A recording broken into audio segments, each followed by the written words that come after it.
And when I was still getting letters from home, my mother also sent me ration cards for bread.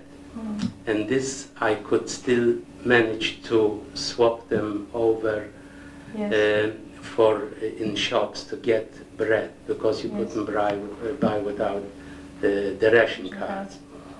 One day when we were working near the city, on the way in, I could see a baker shop. So I said, instead of giving somebody else to bring me the bread and pay him something in bread for it, so I went myself.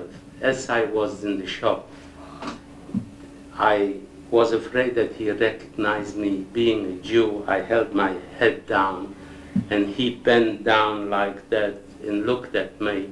And he said, "You are a Jew. How come that you've got ration cards? And you are probably from the camp around here."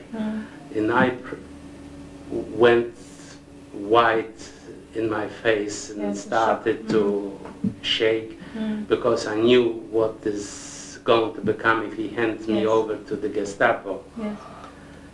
And he said, "Don't be afraid. I am a German, also from an occupied country where the Germans put me here,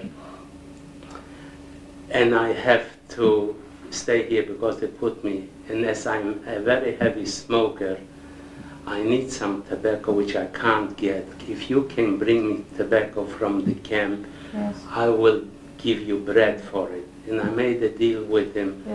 For one packet of tobacco, he gave me 2 breads. And I bought it from the camp, from other people, for 1 bread. So I made a profit on it, and that kept me going more. One day I was caught by the Hitlerjugend.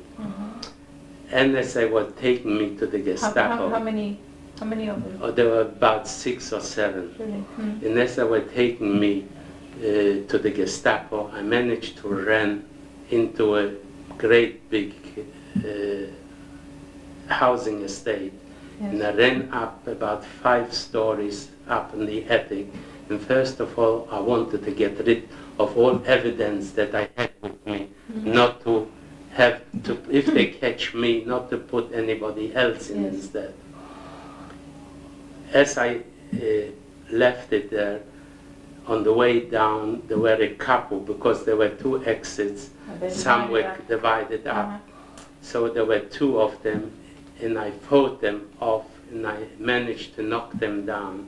And I ran down into the yard and jumped over a small building.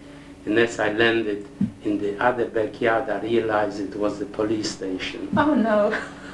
But I calmly walked down as if somebody, a worker or something like this, and I just walked out the gate and walked back to the work group a long way, and I came home.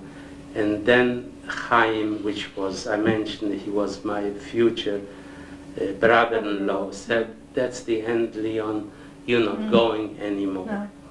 But after a couple of months, we were still getting hungry and more, and as we were, I started again. You took the risk again. I took the risk again, and I walked out early along the railway track, because there was no cars along there.